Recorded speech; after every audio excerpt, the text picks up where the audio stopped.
Opening credits. The Solaire Trilogy, written by Thomas Fincham, narrated by John B. Lean. The Crystal Towers. The Hague.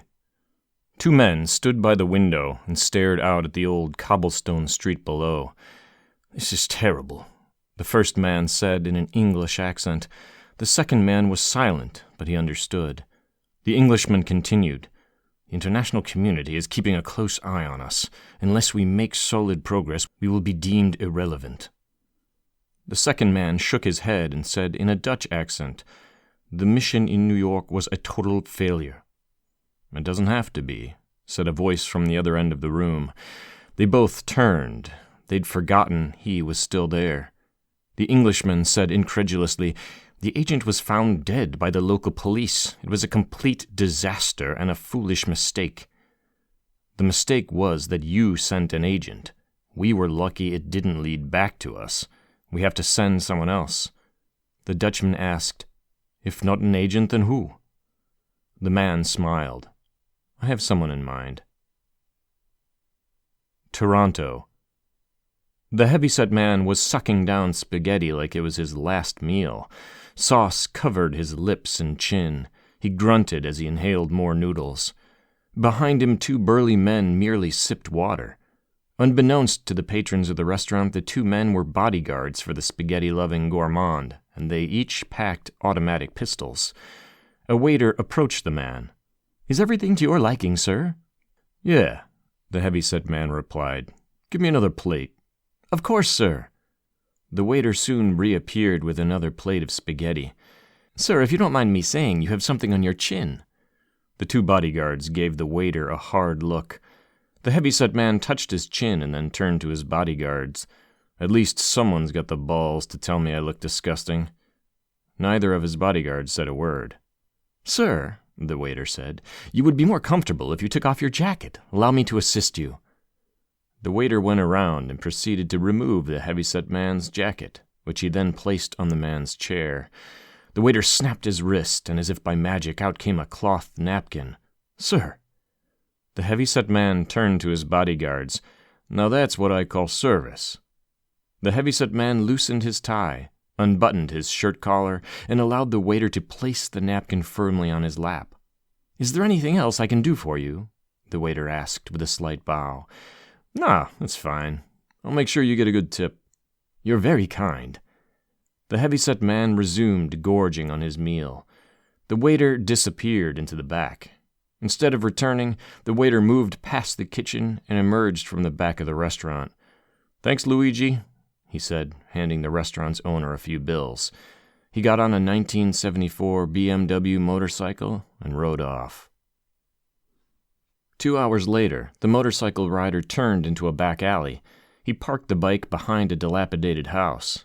He didn't bother locking up the bike. There was no need. It was beat up and rusted through and through. If anyone did steal it, they'd be doing him a favor. He headed down the steps to the basement. When he entered and turned the lights on, he froze. A man was sitting on his sofa. The man was wearing a beige overcoat. His hands were in his pockets and his eyes were fixed on him. "Please, come and sit down," the man said. He thought about turning and running back up the stairs, but at the angle the man was sitting, he'd have no problem firing shots and hitting him. He wasn't going to risk it if the man did indeed have a gun. He sat across from him. The man pulled his hands from his pockets and placed them in front of him. The man said, "Mr. Bind? Jim Bind, isn't it?" "Yes," Bind slowly said. "It's a nice place you have here." The man looked around the basement apartment. It was cramped, to say the least. There was a small kitchen that could fit only one person at a time. Beside the kitchen was a bathroom with a standing shower, and next to that, a bedroom with a mattress on the floor. "What do you want?" Bind finally asked him. "I'll tell you in a minute," the man replied. "But first, what you did at the restaurant was impressive." This took Bind aback. The man smiled. "I was there. I was impressed by how you managed to pull off the fat man's neck chain without him or his bodyguards realizing it." From his pocket, Bind removed a silver string with a key on it. "How'd you know?" "I've been watching you." For the past 3 months, you've been working at that restaurant, and I'm using the word working very kindly. You've been observing the fat man, monitoring his every movement. What time he came in, what he ordered, and who he was with. It was today that you made your move. A very ingenious one, if I may say so. But I have a question. How did you know where the key was? Whenever he sat down and got up, he touched his chest. Won't he realize it's missing when he touches his chest and doesn't feel it tonight? I switched it. The man raised an eyebrow. Impressive. The man removed a letter-sized brown envelope and placed it in front of him. What is it? Bind asked. Take a look. He did. There were 4 black and white photos. One showed Bind on his motorcycle in front of a building, another of him entering a room, another of him coming out of it, and the last was of him leaving the building. How much did you find? The man asked. Bind didn't know how to answer. Okay, the man said. This is what I know, and you can fill in the rest. The fat man's name is Giorgio Dragone, a local thug. He's been threatening local shopkeepers. In return for their safety, they pay him to leave them alone. It is known that Giorgio owes money to some very dangerous people, so he has intensified his visits to these shopkeepers. They, in turn, hired you to find something to get rid of him. You did. The man crossed his legs. In your possession, you have Dragone's entire monetary collection. I'm guessing over $50,000? Bind said nothing. What I'm interested in is what you are going to do with it, the man said. What do you mean? You know exactly what I mean. Are you going to keep the entire amount, or are you going to give it back to the shopkeepers? I'm going to keep it. The man laughed hard. Why is it that I don't believe you? It's a lot of money, so why wouldn't I? You've done these assignments many times before, the man said, and if you do keep the money, then why do you live in squalor? Bind looked around his apartment. It's temporary. I'm sure it is. Bind's face tightened. This is the last time I'm going to ask you, what do you want? The man removed a card and dropped it on the table in front of him. Tomorrow I want you to meet me at this place. Without looking at the card, Bind said, Why should I? Because I have these, the man said, pointing to the photos, and you wouldn't want them in the hands of the police, would you? Bind said, They don't show anything. Oh, we have more, many more, the man said. Believe me. Bind said nothing. The man got up and headed for the door. He stopped and turned. One more thing. I don't like the name Jim Bind. It is so dull and boring. I do like your real name, though. It sounds so much more interesting, Mr. Roman Solaire. With that, the man was gone. Roman Solaire went to the Art Gallery of Ontario in downtown Toronto. He went in through the front entrance, purchased his ticket, and went straight to level 1. He turned left and entered the Thompson collection. Inside the vault-like gallery, he found the man. He was standing in front of a large painting. Solaire joined him. It is called The Massacre of the Innocents, painted by Peter Paul Rubens in 1612, the man said. There is a second version in Munich. He turned to Solaire. Do you know how much it is worth? Over $100 million. Solaire didn't seem impressed. The man said, I know you're not here to talk about art. They moved to a corner of the gallery. From his coat, the man pulled out a folder and held it for Solaire. He did not take it. Instead, he said, Your name? Call me Mr. Travers, if you like. Solaire eyed him. The man smiled. That's all you'll get for now. Solaire took the folder. Inside was a photo of a man coming out of a black vehicle. The man's head was clean-shaven, he was of slight build, and he wore an expensive suit. His name is Guy Fawkes. Have you heard of him? The man asked. Solaire shook his head. Fawkes is a real estate developer in New York. He's worth a lot of money. Solaire looked up from the folder. If you want me to steal money, I won't do it. Not money. Evidence. Evidence? Travers pulled out another photo. In this one, Fawkes was standing beside an African-looking man. This was taken in the Congo. We believe Fawkes is sponsoring state terrorism in Africa. We have several more photos of him with other unsavory characters. What do you want me to do about it? Solaire asked. We want you to find evidence that links him to these people. What about the photos? Why not use them? Circumstantial. We need something that can hold up in court. Solaire didn't know what to say.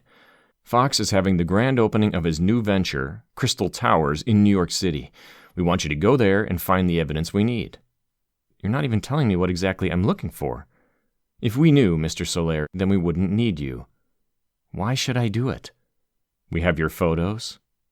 That's blackmail. Let's call it incentive. Solaire thought for a moment. You want me to go to New York? Travers pulled out another envelope from his coat. Solaire was tempted to ask Travers how many pockets he had in that coat of his, but he decided against it. Inside the envelope was a bundle of $100 bills, a U.S. passport, and a plane ticket to New York. Who do you work for? Solaire asked, examining the passport. It contained his name and photo. Let's say we can get things expedited. Will you do it? Do I have a choice? I would love to say yes, but we need your help. Solaire felt the U.S. bills. It's a lot of money. There's more if you need it. Solaire stuffed the envelope in his pocket. One more thing, Travers said. He held out a cell phone. It's secure. Only I have the number. You answer it when I call. If I don't, then I'll consider you dead. Solaire took the phone. It was a bulky, older model, but it looked solid. Travers moved away from him. One last thing, he said. I would do with a change of wardrobe. Solaire looked down at his battered jeans, scuffed boots, and faded shirt. Travers disappeared into an adjacent room. Solaire looked back at The Massacre of the Innocents. He felt like he was walking into a massacre. New York. American Airlines Flight 3826 landed at JFK International Airport and taxied to Terminal 8. After disembarking the plane, Roman Solaire headed for the U.S. Citizens Line. The line was long, but it was moving fast. Solaire was pulling his sole luggage, a carry-on. He didn't pack heavy, so there was no need to worry about baggage claim. But that was not what he was concerned about. It was the small blue book in his hand with the words United States of America engraved in silver on its cover. The last 2 days had been surreal. First meeting Travers, and now attempting to enter the United States with false documentation. He had spent a great deal of time examining the passport in detail, but he could find no indication that it was forged. The document looked like the real deal. Who is this Travers, he thought, and what agency does he work for? His turn came. He approached the counter, where a heavy-set female officer examined his passport. She looked at the photo and then at him. Looking satisfied, she stamped the passport and said, "Welcome home, sir." "Thank you," Solaire said. He quickly left the terminal. Outside, the air was cool. He glanced around and found a taxi stand. His driver, a man wearing a turban, placed his carry-on in the trunk. The driver said his name was Jagjit Singh, or Jag, as his friends called him. Solaire inquired about the best hotels in New York. Jag rattled off names like the Pierre, Mandarin Oriental, the Plaza, and the Ritz-Carlton. Solaire asked him where he would prefer to stay. "Ritz-Carlton for me," Jag replied. "Then that's where I'll be staying," Solaire said. The ride was 45 minutes, during which time Solaire kept his eyes closed. He wasn't sure what he was doing here, but a part of him knew he had no choice. Travers seemed like a man who knew what he wanted and how to get it. Plus, Solaire was intrigued by this whole assignment, if one could call it that. The taxi stopped in front of a white building. Solaire paid his fare and generously tipped Jag. "I'll be leaving in a couple of days," Solaire said. "Why don't you come by and drive me back to the airport?" "Yes, sir," Jag said, counting the extra cash. Solaire rented the deluxe room, located on the 14th floor of the hotel. The room had a king-size bed, interior view of the courtyard, a Sony flat-screen TV with a DVD player, 2 chairs, and a writing desk. Solaire wasn't sure that he'd use the writing desk, so he placed his carry-on on it instead. He went to the bathroom and splashed cold water on his face. He snatched a hand towel from the rack and wiped his face dry. He heard a noise. He went back out and realized the sound was coming from his carry-on. He checked his bag and found that the cell phone Travers had given him was ringing. "Solaire," he said, answering. "I'm glad you made it safely to New York. I hope Customs and Immigration didn't give you a problem." "Thanks to you, they didn't." "And where are you staying, if I may ask?" "A hotel." "It would be nice to know which one, considering we are paying for it." "The Ritz-Carlton." "Pricey." "Like you said, You're paying for it. The grand opening of Crystal Towers is tomorrow night. If I were you, I would be there. Okay. And Mr. Solaire? Yes. I would be careful. The line went dead.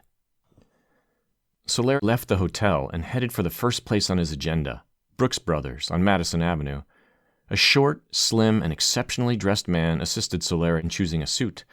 From their 1818 collection, Solaire picked a Fitzgerald 2-button dark gray suit with a Bengal striped dress shirt and a navy blue and gold striped tie. He chose exquisitely polished black leather dress shoes to go with the suit. Solaire left his purchases so the man could tailor the suit to his body size, and he headed to the next location on his agenda, a printing shop. He ordered a dozen business cards and left. Along the way, Solaire stopped at a business that provided a telephone answering service. He grabbed a chicken falafel from a food truck and headed for his last destination. He chewed the bread and meat and stared across the street at a building. The place was magnificent. Steel structure with a glass exterior that rose high up into the sky, and when looked at from afar, it resembled a fine piece of jewelry. Workers came and went, scrambling to get the place ready for the grand opening. Solaire finished the last bite of his falafel and threw away the wrapper. Then he headed for Crystal Towers. He spotted a man who looked like he was in charge. He was wearing an open-collared suit and was barking orders. "When is the party?" Solaire asked, going up to him. "Tomorrow night," the man answered. "How does one get into it?" "By invitation only." The man became distracted and began arguing with another man. Solaire took the opportunity and snuck in. By the looks of it, there was still a lot of work to be done. Construction workers were busy sanding, painting, and installing. Interior designers were removing objects from boxes in order to set up the place. The main lobby was loud, noisy, and chaotic. A woman in a tight dress approached Solaire. "Are you from Creative Designs with the displays?" "No." She shook her head and walked away. Solaire's foot touched something. He knelt and picked it up. It was a pamphlet for an open house for Crystal Towers. The cover had Manhattan Realtors, Inc. on it, along with the address. Solaire decided to pay them a visit. Before heading there, he made one last visit to a clothing store, where he purchased white casual pants with matching loafers, a designer shirt, and a navy blue jacket to go with it. He also picked up a silver Esquire watch. He walked through a door, up a flight of stairs, and found the office of Manhattan Realtors, Inc. A receptionist asked if he had an appointment. "I don't have one," he replied, "and quite frankly, I didn't think I'd need one." Solaire injected a tinge of annoyance into his last sentence. The receptionist politely asked him to take a seat. He did. The office hummed with noise.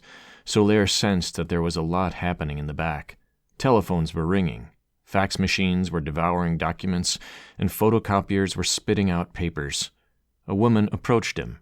She introduced herself as Sandy Williams.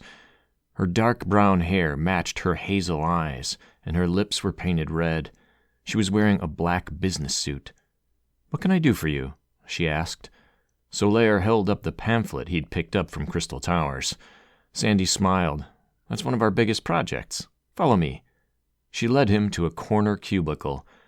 "You don't have an office?" Solaire asked once he was seated. "I'm a junior agent now," Sandy replied. "Then maybe I should be talking to someone else." "I can answer all of your questions." She then leaned in. "I could use the experience, you know, but all purchases and sales will be through our senior agents." "All right," Solaire said, gently crossing his leg over the other. "Tell me a little about Crystal Towers." "Well, as you may or may not have heard, the grand opening is tomorrow. It's located near downtown Manhattan. It was built with local labor, so all the money has gone back into the community." She seemed pleased about the last part. "It has 20 floors with 100 units. It has your basic amenities, security, gym on each floor, entertainment rooms, a swimming pool, and a great view of the city." "And the cost of all these amenities?" Solaire asked. "The price ranges from $1.5 million for our smaller units to over $10 million for the larger ones," Sandy replied. "But every unit is custom-made. All the fixtures are from local designers, and the best material is used on the hardwood floors, as well as the kitchen and bathroom. It also comes with everything you need as soon as you buy: fridge, stove, television, and furniture." "Furniture?" Solaire asked, raising an eyebrow. "It's basic, but matches the designs of each unit. Naturally, if the new owners want to change it, they most certainly can." "I should hope so," he said, "for the price they are paying." "Are you looking for one yourself?" "No." He removed his business card and placed it before her. The card was white, and it read in gold lettering, "Roman Solaire, Procurement, Traverse Property Management." There was a Bay Area address. Solaire said, "We at Traverse Management acquire properties for our clients. Our clients are quite wealthy and are always looking at investment opportunities. We try to find investments that meet their business and financial objectives." "How many units are you looking for?" Sandy said, feeling the gold lettering with her fingers. "If the price is right, then as many as necessary." I'll be right back," she said, and then left. Solaire adjusted his shirt and crossed one leg over the other. Sandy knocked on the glass door. The man behind the desk waved her in. "What is it, Sandy? I'm busy." Patrick Carr said, "I have a gentleman outside who is interested in purchasing units in Crystal Towers." "Did you say units?" "Yes, more than one," Sandy said. She handed him the business card. He examined it and then twisted to get a better view of the man sitting in one of the cubicles. He picked up the phone and dialed the number on the card. After one ring, a female voice answered, "Traverse Property Management, how can I help you?" After a pause, Patrick said, "Can I speak to Mr. Roman Solaire?" He read the name on the card. "Mr. Solaire is away on business. May I know what this is about?" "That's fine, thank you." He hung up. He turned to Sandy. "Good that you brought this to me." He pulled on his coat, adjusted his tie, and after quickly fixing his hair, he left his office. Solaire had to stop himself from smiling once he saw the man approach. After introducing himself, Patrick said, "Mr. Solaire, if you please. Why don't we make you more comfortable in my office?" Solaire looked around the small cubicle. "I'm quite comfortable here." Patrick glanced over at Sandy, who was smiling. "As a senior agent, I can better assist you." "Ms. Williams has been doing a good job so far," Solaire said. "She seems to know what she's talking about." "I see," Patrick said. "Then I guess I'll leave you in her capable hands." Solaire said, "There is something that you might be able to do." "Yes?" Patrick asked, sounding eager. "I hear there is a big party tomorrow night. Maybe you can assist me in, how can I say it, getting an invitation?" "I most certainly can do that." Patrick left. "Thank you," Sandy said, turning to Solaire. "For what?" "For giving me this opportunity." "I haven't bought anything yet," he said. "It doesn't matter. I just wanted to see that look on his face." Solaire smiled. The next day, Solaire was back at Manhattan Realtors, Inc. "You're back, Mr. Solaire," Sandy Williams said. "I came for the invitation." "I have it right here." She handed him a blue envelope. Solaire took the envelope, snuck a quick look inside, and placed it in his inside jacket pocket. "Have you decided if you want to look at a unit at Crystal Towers?" Sandy asked. "About that," Solaire said. "Why don't you tell me more over lunch?" "Are you asking me out on a date, Mr. Solaire?" "I wouldn't dare." Solaire shook his head. "But call me Roman." They found a Japanese restaurant not far from the real estate agency. They were seated on the second floor. Like the first floor, the second floor had its own sushi bar with a chef working behind it. The restaurant walls were spring green, the wood decor was light, and the lighting was bright. They ordered appetizers, broiled cod marinated in sake paste, and crisp lily root croquettes. Solaire picked up his chopsticks and placed a piece of cod in his mouth. "Tell me, Ms. Williams." "Call me Sandy," she said, sitting across from him. "Sandy, how long have you worked at your agency?" 9 months. "Does it pay well?" "Not as much as I'd hoped for, but it's a start." "You're from here?" "You mean Manhattan?" He nodded while chewing. "No." She shook her head. "I'm actually from Illinois."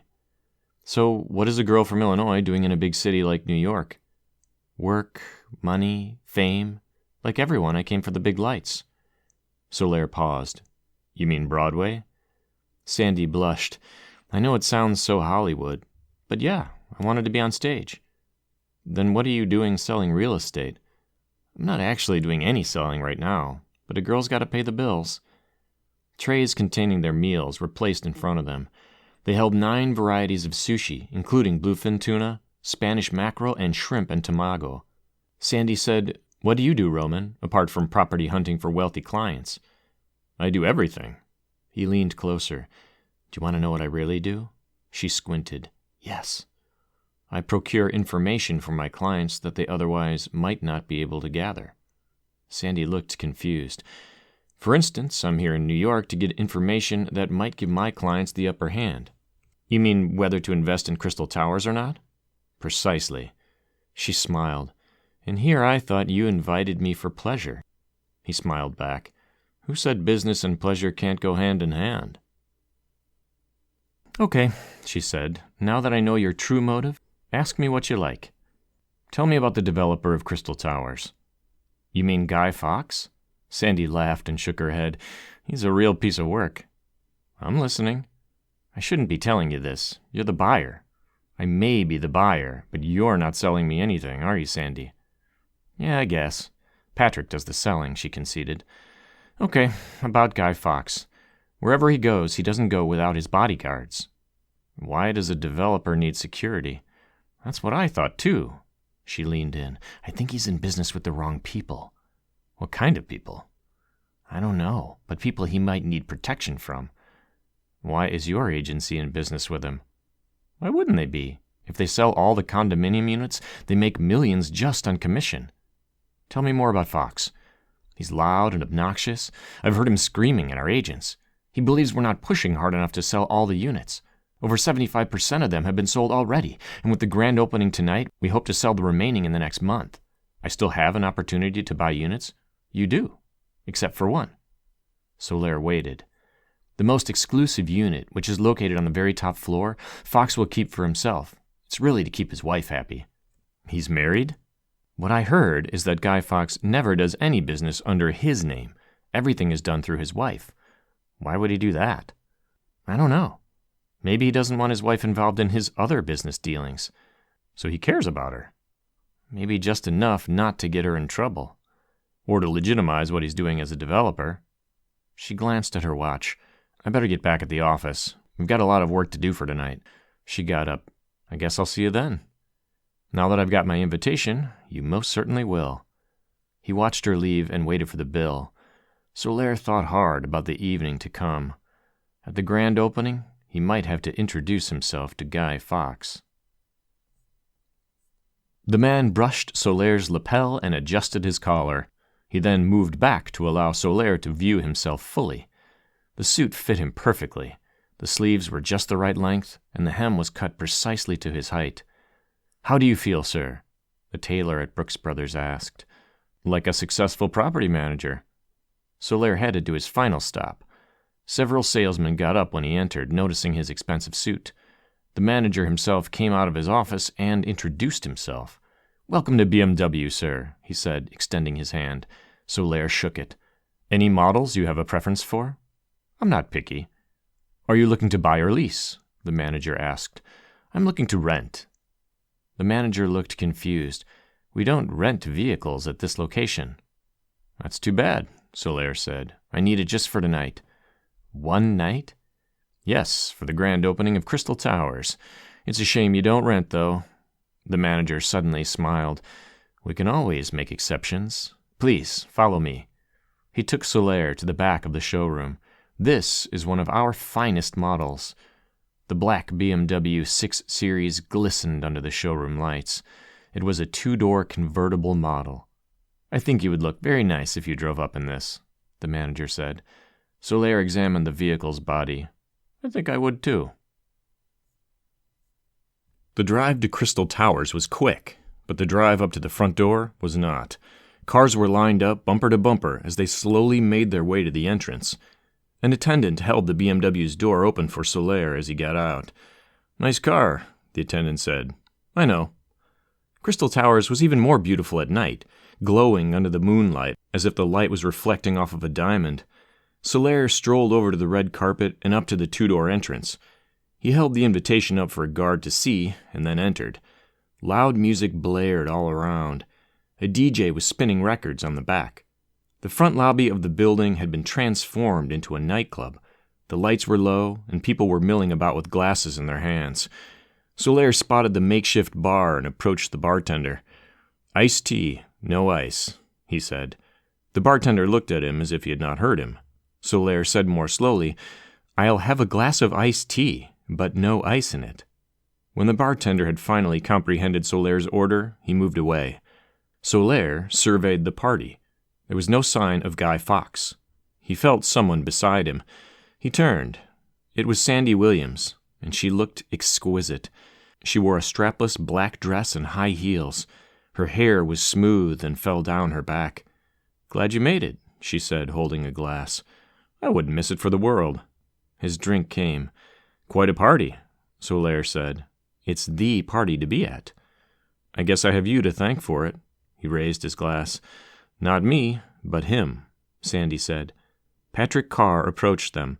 "Mr. Solaire, thank you for coming." "Thank you for inviting me." He raised his glass. Patrick raised his in return.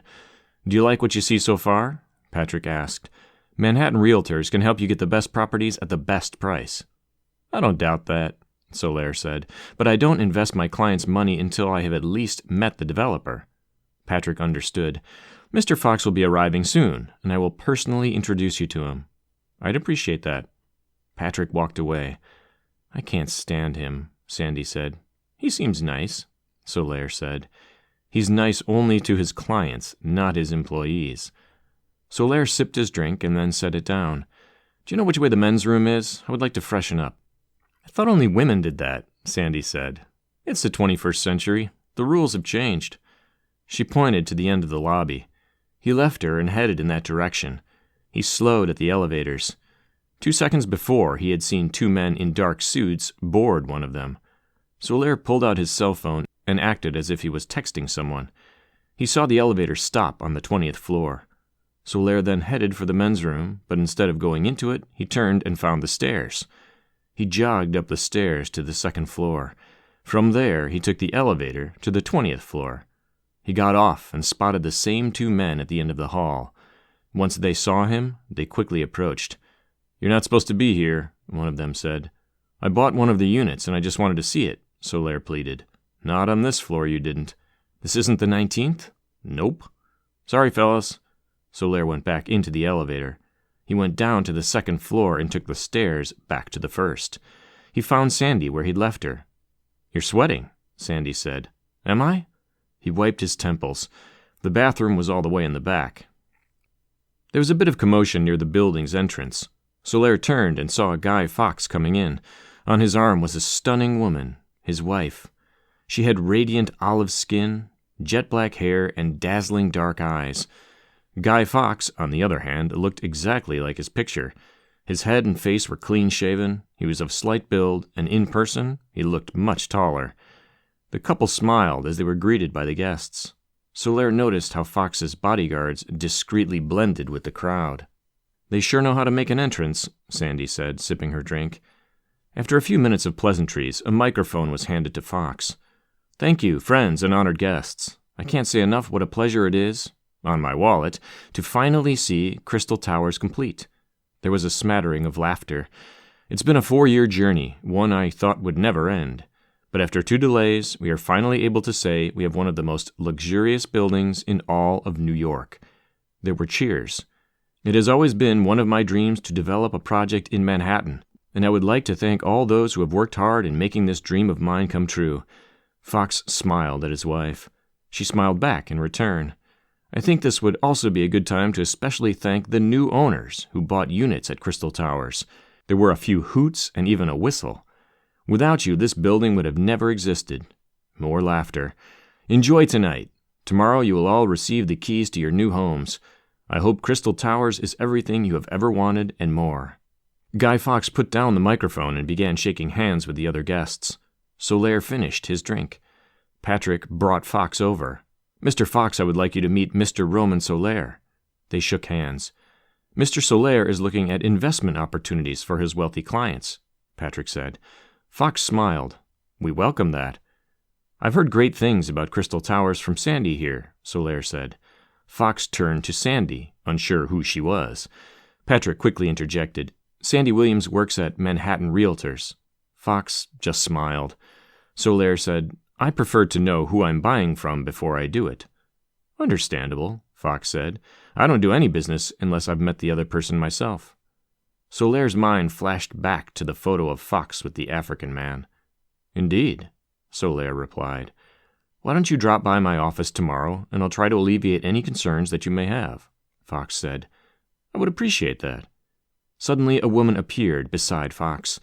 Mr. Solaire, Fox said, let me introduce my wife, Jackie Belafonte. The woman extended her hand. Solaire took her hand and with a slight bow said, a pleasure. She smiled. There was something mesmerizing about her. It was as if she knew what she wanted and how to get it. Solaire could tell that Fox was enamored with her. Excuse us, Fox said. Fox and his wife moved away, resuming mingling with their guests. So, Sandy said, turning to him, what should we do for the rest of the evening? Solaire said, I would like to see New York. Sandy looked at her watch. I know just the thing. Come, we don't have much time. The attendant brought the BMW to the curb, and after Solaire tipped him, they got in. Where to, he asked. The Rockefeller Center, Sandy answered. After purchasing their tickets, they took the last elevator to the 70th floor. The top of the Rock, a deck on top of the Rockefeller building, allowed an open-air, unobstructed, 360-degree view of New York. The view was breathtaking at night, and Solaire couldn't help feeling like he was at the top of the world. The air was chilly.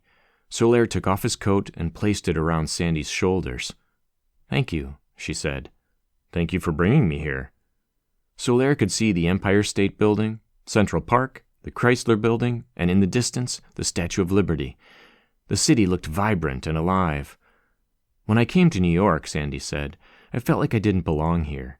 The city felt like it was moving faster than me, and I couldn't keep up with it. I felt like I was falling behind. But then one day I came here and saw this, and I knew I wanted to be here. I made myself a promise that I would make something of myself, and I would do it here. I hope you do, Solaire said sincerely. Sandy smiled. I feel weird telling you this. I really don't know much about you. What would you like to know? Is there a Mrs. Solaire, or even a Mrs. Solaire in waiting somewhere? In my line of work, there just wouldn't be a place for a Mrs. Your work is your life? Sometimes I feel my work will lead to the end of my life. Solaire was glad Sandy didn't ask what he meant. The breeze was cool as it brushed past her hair. The night is so beautiful, she said. It would be even more beautiful with a kiss, Solaire said. She turned to him. He smiled. You're dangerous, Mr. Roman Solaire, she said. Call me Danger Man. She smiled. They kissed. When Solaire entered his room, he heard a noise. He knew exactly what it was. Yes, Solaire said, answering the cell phone. I'm glad you are enjoying New York, replied the voice. It was Travers. It's a great city, Solaire said. I hope you still remember why you are there in the first place. I do. I'm here to search for something that no one knows exists. You sound frustrated, Travers said. I am. Solaire sat on the bed. I don't enjoy playing with other people. You mean that woman, Sandy Williams? Travers asked. Solaire's back arched. How do you know about her? Are you watching me? I'm not interested in your personal life, but I am interested in your progress. In any case, use her as an asset to complete your mission. Solaire almost laughed. You sound like a government man. There was no response. Let me make something very clear, Solaire said. I do not work for any government or country. I'm not some secret agent who manipulates others for the greater good. Then what do you do, Mr. Solaire? Solaire was silent. Let me clarify, Travers said. If you don't work for an agency, then what is it that you do?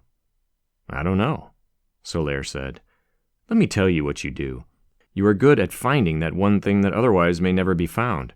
You have the ability to search relentlessly, through any obstacles that get in your way, to locate that which you have been hired to find. I've been watching you for some time. I was highly impressed at how you were able to reunite that woman with her daughter. Solaire's mind flashed back. A woman had found him somehow and begged him to find her daughter, who had gone missing 18 years earlier. The police had given up, but she had not. It took Solaire 6 months to track the girl, but not before rooting himself in the small town the girl was raised in. It was the girl's neighbors who had taken her and raised the girl as her own. The townsfolk had become so enamored with Solaire that one of them led him straight to the girl, who was now a 20-year-old woman. Travers said, You had no problem manipulating the townspeople at that time. I knew what I was searching for, and I knew what I was doing was right. I don't know you. I don't know who you work for, and I don't know if what I'm doing is right." There was silence on the other end. "I know you don't know me or my employers, so you have no reason to believe me, but I assure you that if what you were doing was wrong, then I wouldn't be a part of it." The line went dead. Solaire frowned. The next morning, Solaire was back at Crystal Towers, but this time he was dressed in a uniform. Even after the grand opening, there was still work being done, from landscaping to renovating to home inspecting. Solaire took the elevator all the way to the top. He got off, and as he expected, he was confronted by 2 men in suits. "Can I help you?" one said. "Yeah, I'm from the city." Solaire quickly flashed a badge. "I'm inspecting all units in the building, and I need to inspect that one." He pointed to the suite they were guarding. "What for?" "To make sure that it is energy efficient." The guard glanced at his partner, unsure. "Hey, listen," Solaire said. "I have to make sure that this building is in compliance with the New York City Energy Conservation Code. This is mandatory stuff. If I can't do it, then I'll write up a report saying the building doesn't meet the standards, and then your boss will be in deep trouble." The guard scanned Solaire up and down. The uniform looked official. It was. Solaire had borrowed it from an actual city inspector. "Okay," the guard said, "but make it quick." Solaire entered the suite and was taken aback by how luxurious everything was, from the frames on the walls to the marble floor to even the furniture. Guy Fawkes knows how to live in style, Solaire thought. Solaire quickly scanned the interior. There was a spacious living room in front, with an open kitchen to the right and a hallway to the left. A spiraling staircase led up to another floor. Solaire felt the guard hovering behind him. "I can do this by myself," Solaire said. "I've got my orders." Solaire flipped a notepad and began walking around the living room. He scribbled something down, pretending to be busy, and then went around peeking into the nooks and crannies. Near the windows, he pulled out an object and pressed it. Brown powder sprayed from the gadget's tip. "What's that?" the guard asked. "It lets me know if there are any air leaks," Solaire replied. He heard footsteps and turned. Jackie Belafonte descended the staircase looking as stunning as ever. She wore a full dress, but this one was more modest than the one she wore the night before. "What's going on?" she asked the guard. He looked nervous. He's an inspector from the city, ma'am." He looked in Solaire's direction for help. "As part of the New York City Energy," Solaire said. "No, you're not." "I'm sorry?" "We met last night at the party," Jackie said. Solaire remained poker-faced. "I think you have me mistaken for someone else." "I don't think so. I never forget a face." The guard looked in Solaire's direction. His demeanor had instantly changed from accommodating to suspicious. "Leave us," Jackie Belafonte told the guard. The guard looked confused. "Now," she demanded. When the guard was gone, she turned to Solaire and said, "It's Mr. Solaire, I believe, yes?" He gave her a slight bow. "Can I get you a drink?" she asked. "Iced tea, but hold the ice. You're not a hard drink type of man?" Solaire shook his head. "It upsets my stomach." "Please, have a seat." He did. The white leather sofa was soft and comfortable. She returned and sat across from him. "To what do I owe the pleasure?" she asked before she could take a sip from her drink. "Well," Solaire said, "I'm not sure how I can explain this." He pointed to his uniform. "Don't. My husband told me about you and your interests in Crystal Towers. Isn't it extraordinary?" She moved her hand around the suite. He nodded. "It is. Unlike my husband, I like theatrics." "I'm not sure what you mean," Solaire said, confused. "City inspector?" She raised an eyebrow. "It would have been easier if you merely requested a tour of the building." Solaire understood. "But the tour would show me only what I need to see. This allows me to see what doesn't need to be seen." "You sound like a private investigator. I hope your clients are paying you well." Solaire thought of Travers. "Believe me, money is not a concern." She smiled. "As you can see, it's not for us either. Ms. Belafonte, call me Jackie." "Jackie? Why the guards?" She put the glass down. "As you are aware, my husband is a very wealthy man, and in today's economic state he is one of the few people who have actually made money in the real estate market. It's a very competitive business, and there are some who will do anything to get ahead." She sighed. "You sound like you don't want to be a part of it." Don't get me wrong, who doesn't like luxury? But I have interests other than my husband. Solaire waited. Charity, Jackie said. The Jackie B. Foundation donates food and clothing to children all over Africa. My husband's passion is real estate, while mine is helping those in need. I'm sure your husband's work helps you with yours. Jackie was silent for a moment. It does, she finally said. Solaire got up. Thank you for your time and your hospitality. Solaire was having lunch at a diner when he noticed a man across the street. The man was wearing a large trench coat, black sunglasses propped up on his nose, and an old-style press hat on his head. The man stuck out like a sore thumb amongst the urban and hip crowd. He looked like a spy from a Cold War novel. The man kept looking in Solaire's direction. Solaire finished his beef sandwich, gulped down the iced tea, and went to the back of the diner.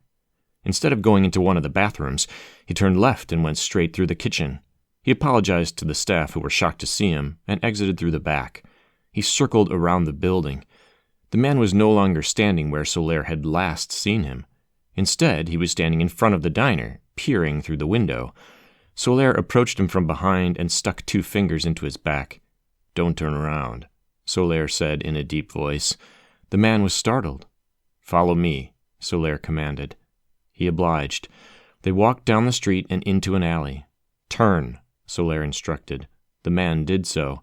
He was middle-aged, slightly overweight, and he had green eyes, which now looked concerned. Who are you? Solaire demanded. Are you going to shoot me? The man asked. It'll depend on your answers. Why are you following me? I was asked to. By whom? I can't say. You better start talking or else... Listen, Suddenly the man stopped. His body relaxed and he said, You don't have a real gun. Are you sure? Solaire said. I am. You want to bet your life on it? No, but I'm pretty sure of it, Mr. Solaire. Solaire removed his hand from his pocket. How do you know my name? He asked. Mr. Travers told me. Solaire almost laughed. He sent you to watch me? No, he shook his head. To assist you. I don't need help. That's not for me to decide. You go back and tell Travers that I work alone. I have my orders. I don't, Solaire said. I can handle this myself. The man shrugged. It's fine by me. I get paid either way. Plus, New York is a nice place to visit. Can you recommend any fun attractions while I'm here? Solaire paused. Donald Levac, the man said, extending his hand. Solaire didn't take it. Listen, I get it, Levac said. You're a lone wolf. You like to hunt by yourself. Solaire wasn't sure where this was going. Like you, I'm a lone beast too. How about this? I do my thing, and you do yours. What is it that you do? Solaire finally asked. Let's just say, if I were the one bringing you into this alley, talking is something we wouldn't be doing. Solaire understood. You're a hitman. Levac cringed. I don't like that word. It's so sinister. I prefer to think that I get things done. Whatever you are, you don't hide very well. Solaire moved his eyes up and down Levac's attire. Really? Levac looked surprised. I thought it made me mysterious. Maybe in a book, but not in real life. Solaire started to move away. You want to go for a drink? Levac asked. No thanks. You stay away from me. Solaire stopped at the end of the alley. And tell Travers not to send anyone else to help me. Solaire stormed down the street with his hands in his pockets and his head down. He moved past pedestrians who were busy enjoying the many sights and sounds of New York City. Vendors lined the streets, hawking everything from designer sunglasses to personalized T-shirts to stylized artwork. Solaire stopped at one vendor's booth. Movie posters lined the wall. Them are all originals, brother, said the seller. The posters ranged from the classics to the contemporary. I give you the best price in the city, the seller said. Solaire glanced to the left and stopped. A red-haired man wearing black clothes and a black jacket stood nearby, staring in his direction. Not another one of Travers' goons, Solaire thought. But there was something different about the man. He made no effort to hide himself from Solaire. What you like, brother? The seller asked, interrupting his thoughts. James Bond? Indiana Jones? Die Hard? No, thanks. Solaire turned and began walking in the other direction. He sensed the man was following behind. Whoever he was, Solaire didn't want to find out.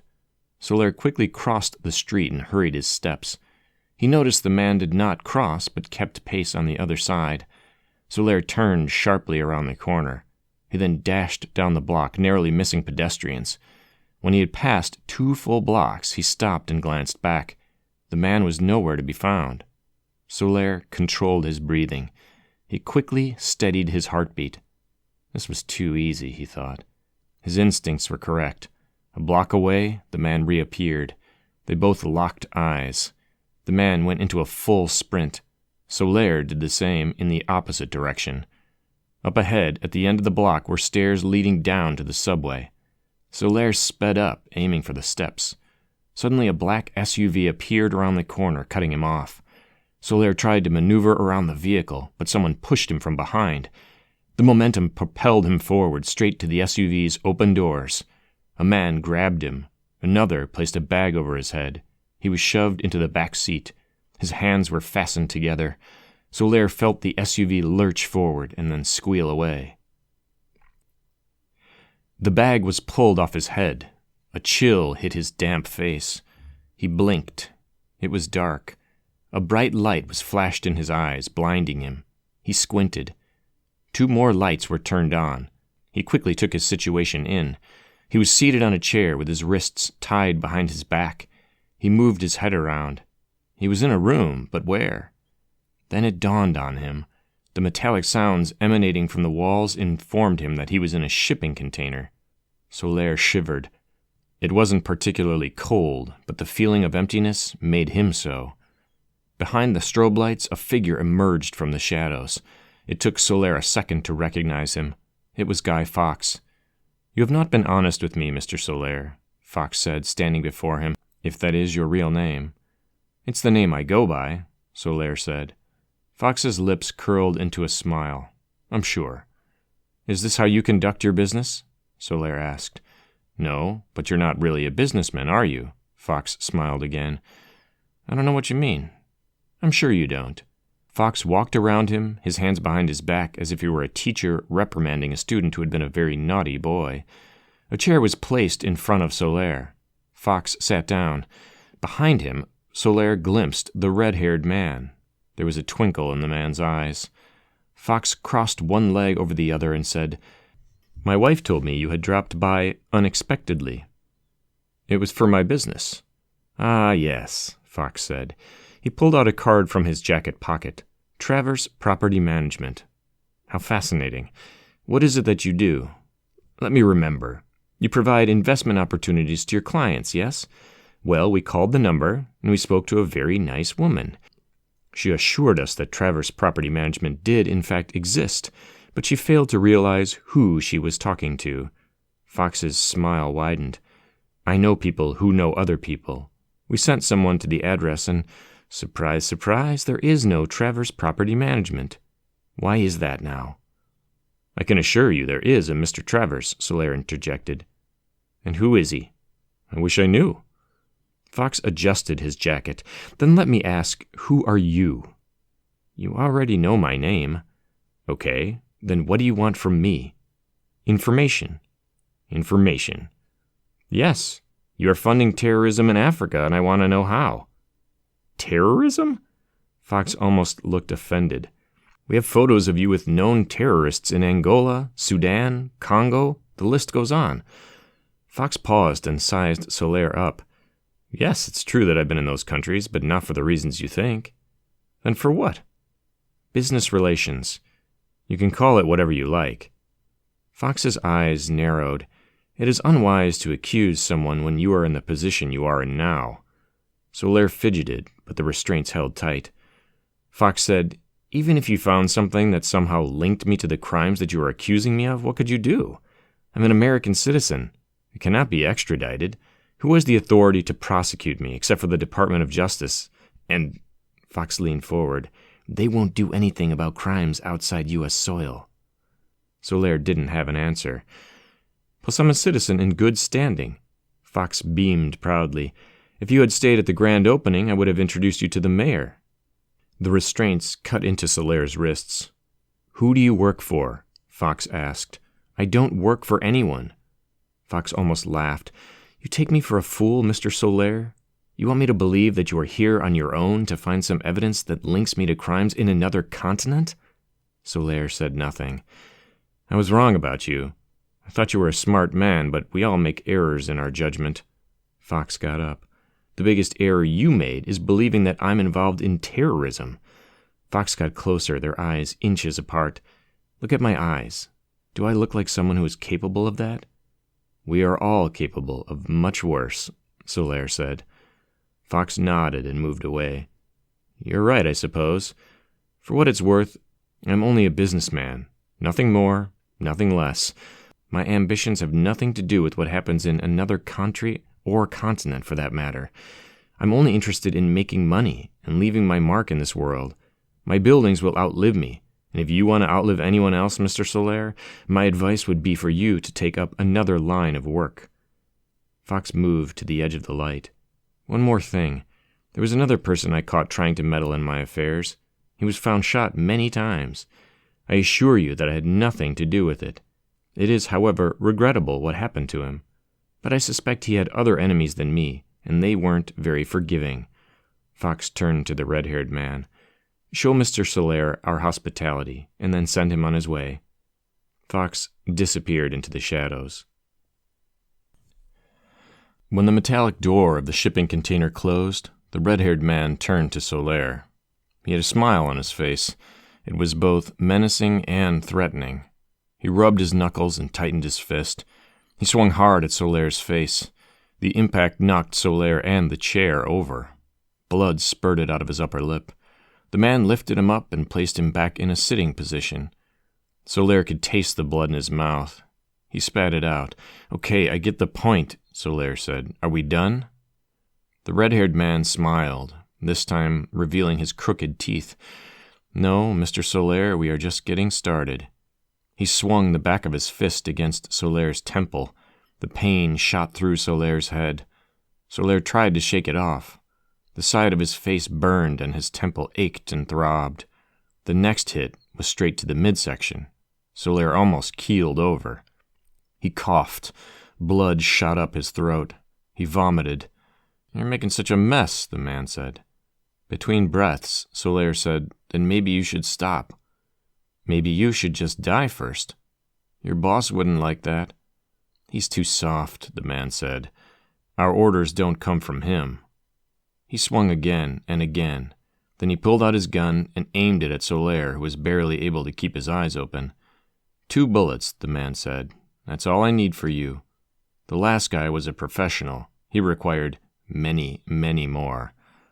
Solaire made no attempt at a response. The look on the man's face told him what was next. The last guy thought he was some sort of spy. The man snickered. He worked in secrecy, like he was in a covert operation, so no one asked too many questions when they found his body looking like Swiss cheese. But you are different. You made yourself known to everyone. The man lowered the gun.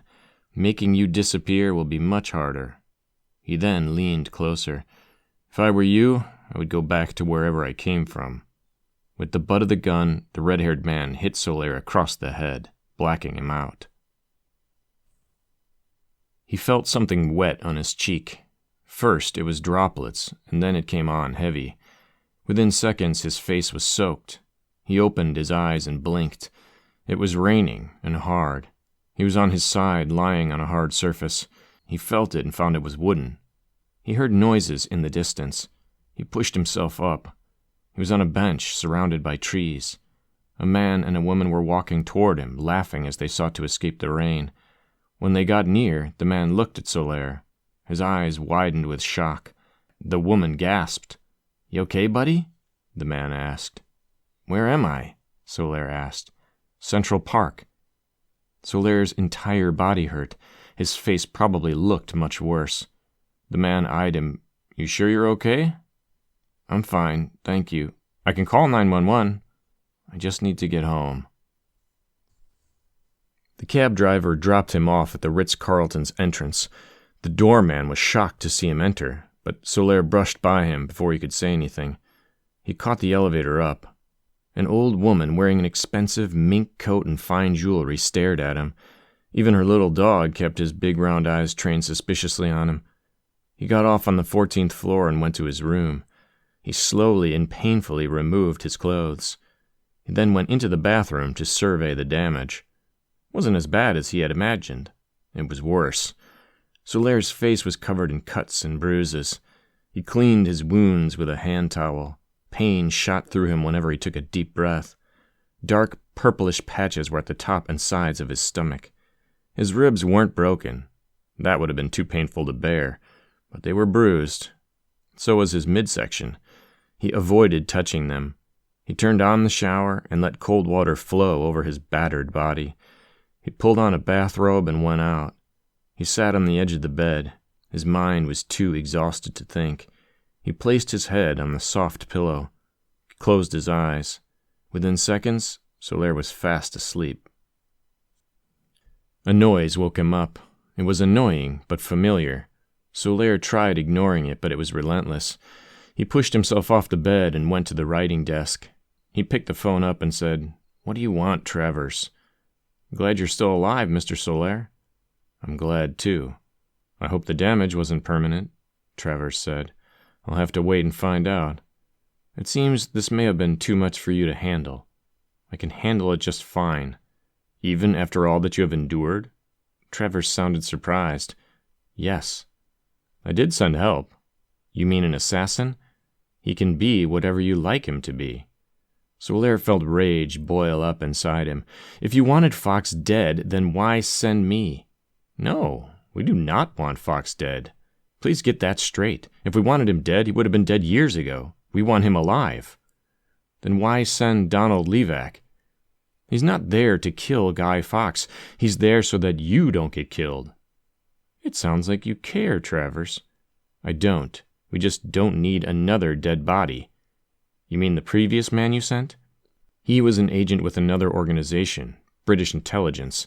They had sent us their best man, but what happened to him was unfortunate.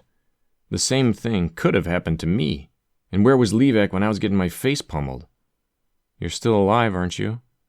Solaire didn't know what to say.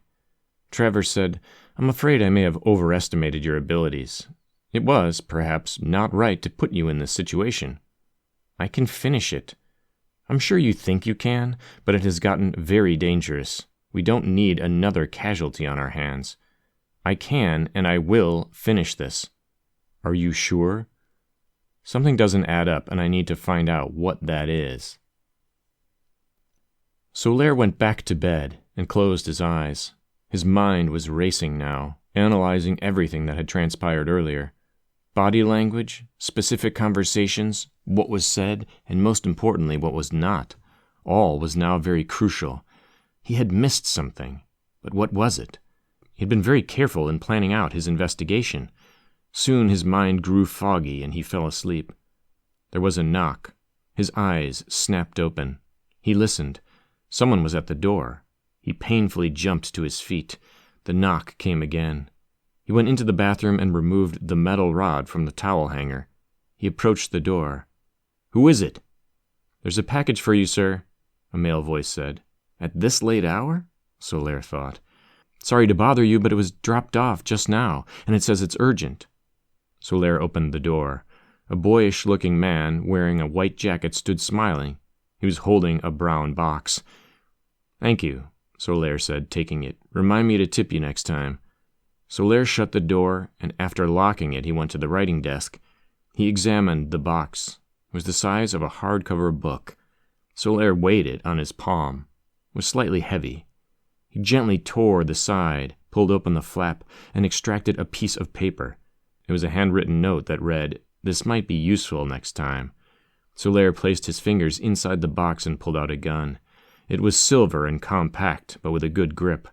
Solaire immediately knew who it was from. Travers. He placed the gun back inside the box, sealed it, and called the concierge desk. When the same boyish-looking man appeared, Solaire tipped him and said, "Send it back. It's for someone else." Solaire went to bed. Solaire sat on the patio of a restaurant, sipping his iced tea. It was mid-morning. The sun was bright, and the streets were packed with people rushing by. The roads were even worse. The traffic congestion was making motorists chomp at each other's throats. There were honks, curses, and the occasional waving of the middle finger. Solaire observed it all through his dark sunglasses. He sensed a man sit down at his table. "I didn't think you'd show up," Solaire said. "I didn't think you'd still be in New York," Donald Levac said. A waitress showed up. "I'll have what he's having," Levac told her. "I thought you were a drinking man," Solaire said. "I used to be, but I've been sober for 8 years now." "Congratulations." "Best thing I ever did." Levac's drink came. He took a sip. "How come there's no ice in it?" he asked the waitress. "You asked for what he had," she replied. "Bring me some ice. The more the better." The waitress took the drink back. Levac turned to Solaire. "What kind of man doesn't put ice in his drink?" "This kind." Solaire smiled and sipped his iced tea. Once his beverage was returned, Levac said, "You had a hell of a night." "You could say that. I spoke to Travers, and from what I gather, you were supposed to watch me." "Who said I wasn't?" Solaire looked at him. "Check your pocket." Solaire placed his hand in his pocket and pulled out a small device. "I snuck it into your pocket when we were in the alley." "You heard everything?" "Loud and clear. I gotta say, though, you took one heck of a beating." "And you didn't think to interfere?" "Nah, I knew you could handle it." Levac squinted and examined him up and down. "Yep, you look like you're still in one piece." "What if I was in actual danger?" "Oh, then I would have rode in on my horse and rescued you." "Glad to hear that." Solaire finished his drink. Levac said, "I hear you're not a member of any agency. Is that right?" "Yep." "Not even CSIS?" Solaire laughed. "The Canadian Security Intelligence Service wouldn't know what to do with me."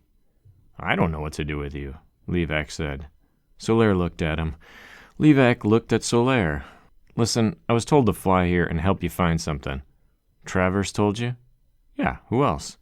"What are you, CIA?" "Used to be. There's not much use for 40-year-old agents anymore." Solaire looked at him again. Levac rolled his eyes. 40-ish, all right?" "You have family?" Solaire asked. "Whoa, let's not get too chummy. We're not friends. No personal questions, agreed?" "All right." Solaire got up. "I have to go." "What do you want me to do?" Levac asked. "Right now? Nothing," Solaire replied. Solaire waited for her outside Manhattan Realtors. She came out smiling, but it quickly faded once she saw him. "What happened to your face?" Sandy asked. "Can we talk?" "Do you want to come in?" she asked. "It'd be better if I don't." They walked down the street. "I need your help," he said. "Okay," she said, unsure. "But first, I have to be honest with you." Solaire faced her. "I'm not into real estate." "I kinda knew that," Sandy said with a shrug. "You did?" "For a big-time investor, you were too nice. Most of these guys only care about dollars and cents." "More dollars than cents, though. They'd never spend time with a junior agent because they know it's the senior agents who get the big deals made." Solaire couldn't help but smile. "So what are you?" she asked. "I'm someone who's trying to find information on Guy Fawkes." "Okay. What type of information?" "I need the list of names and individuals and businesses that invested in Crystal Towers." Sandy made a face. "That's going to be tough." "I know, and I wouldn't have asked if there was any other way." "Why Fawkes?" "We feel he is in association with the wrong people." "We?" "I thought I was working alone, but I'm not anymore." "And who do you work for?" "I've been asked that before, and I wish I knew. After this is over, I'm going to have a lot of questions of my own." They stopped at the end of the block. "Is it Fawkes that did that to you?" she asked. "It was, but I don't think he wanted it to go this far." Solaire touched his upper lip. Sandy stared at him. "Who are you, Mr. Roman Solaire?" He didn't know how to respond. You show up unexpectedly, you make a girl feel like a diamond, and then you ask her to do something that could get her in deep trouble. "Didn't I say, call me Danger Man?" "You are dangerous," she eyed him. "But I'll help you." "It's good to hear." "That's good to hear, but may I ask why?" "I always had a feeling Fawkes was involved in something, and it'd be nice to know what that is." "When can you have the list?" he asked. "It'll involve going through Patrick, but I'll try to get it to you as soon as possible. The sooner the better. I'm not supposed to be in New York anymore." Solaire was back at Manhattan Realtors, but this time he met Sandy a block away. She handed him a maroon folder. "All the investors' names are in there," she said. "Thank you." "Thank you," he said. "Thank me afterward," she said. Without looking in it, he stuffed the folder in his jacket. Sandy returned to her job. Solaire found a quiet spot inside a cafe. After ordering a coffee, he pored over the list. 20 minutes later, he closed the folder. The list was useless. It contained names of numbered companies, meaning the payments could be from anyone, be they African terrorists or yuppie investors, and tracking them would not be easy.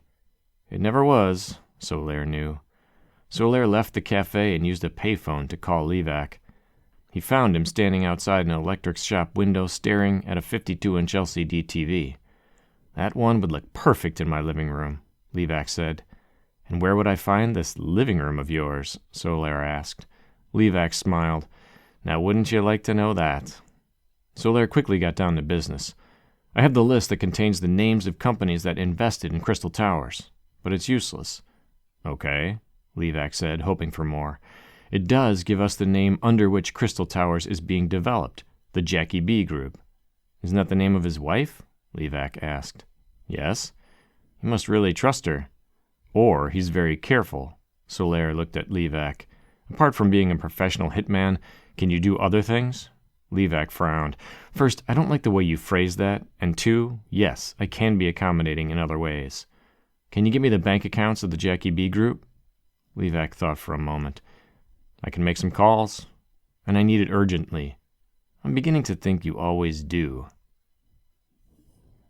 The office was located in the back of a commercial building. Solaire had to go up 3 flights of stairs and down a narrow hall to reach the place. Rizzuto and Sons Construction was not busy, save for an old lady answering a telephone. Solaire approached her. She was speaking fast and in another language. It took Solaire a minute to realize it was Italian. When she hung up, he said, "Hello, I'm looking for the owner." "Why?" the woman asked in a heavy Italian accent. Solaire removed the Travers Property Management card from his wallet and showed it to her. "You want to do business?" she asked. He nodded. She got up and went around to the back. A few minutes later, she returned, followed by a man. He had thick white hair, a protruding belly, and big rough hands. "I'm Mario," he said. He, too, had a heavy Italian accent. "My name is Roman Solaire. Can we talk?" Mario took him to a congested office.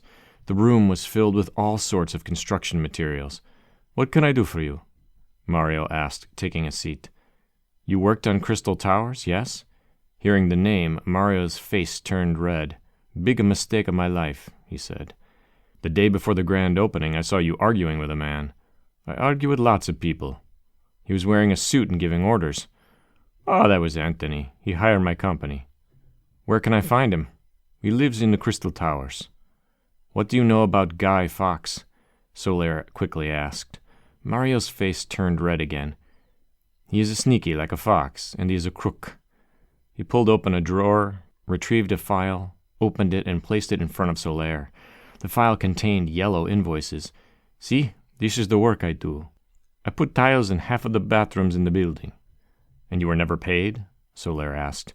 "I was, but they promised to pay more if I did the job by the time of the opening. I told them that was too early and I cannot do it. They said they would give me bonus if I did. I hired more people out of my pocket, and when the job finished, they don't pay me." "You have a contract?" "Not for the bonus." He shrugged. "I'm an honest guy. If I give you my word that I finish job, then I do it. I take Guy Fawkes' word that he pay me. He is lying bastard." "You didn't try to get the money?" "I did. I sent my son Maurizio, and they beat him up." "You didn't go to the police?" "Everybody knows Guy Fawkes, even the mayor. I am just a small businessman. I'm nobody." Mario looked at Solaire's face. "He owe you money, too?" Solaire touched the cut on his upper lip. "You can say that. That's why I'm here. I need your help." Mario leaned forward, interested. "When you were working at Crystal Towers, did they give you a master key?" "Yes." "Do you still have it?" Mario's left eyebrow rose. "Yes." "Can I have it?" Mario leaned back in his chair. "You wanted the master key to Crystal Towers?" Solaire nodded and smiled. "Why should I give you?" "I can get your money." "How?" "Leave that to me. Why should I trust you?" Solaire pointed to his face. Mario understood. He opened the drawer again and pulled out a small black box. He unlocked it with a key and then placed another key in front of Solaire. Solaire took the key. "You give me my money, and I say I never saw you." With the key in his hand, Solaire considered whether to go back to Crystal Towers or not, more specifically to Guy Fawkes's unit on the top floor. The guards would recognize him, and more importantly, this time, they wouldn't be very forgiving. But he needed to get access to Fawkes's home. Right now, he was stuck at a dead end.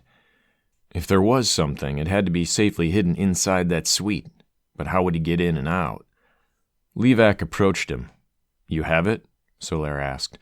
"It took some arm twisting," Levac began. Solaire's eyes narrowed. "No, I didn't shoot anyone, but to expedite it, I had to be a little demanding." Levac held out the envelope for him. "I don't want to know." Solaire took the envelope and began scanning the bank statements. "I never took you for an accountant," Levac said. Solaire ignored him. "I did have a look at it. There are many pages of deposits, withdrawals, transfers, payments, and so forth. Not exciting stuff.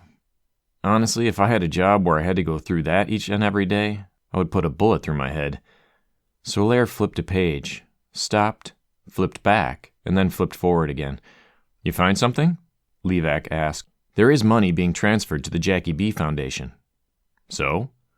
Why is the corporation using investors' money to donate to a charity they control? I don't get it. Wouldn't it be easier to collect funds straight for the foundation instead of having the money go into the corporation's account and then to the foundation?" Levac shrugged. "Maybe it's a tax thing." "I have a feeling it's more than that." Solaire flipped more pages. "It's a lot of money being transferred to a charity. Maybe Fawkes is a philanthropist." "I doubt that. From our last meeting, he made it quite clear that he was a businessman looking to make a mark on the world."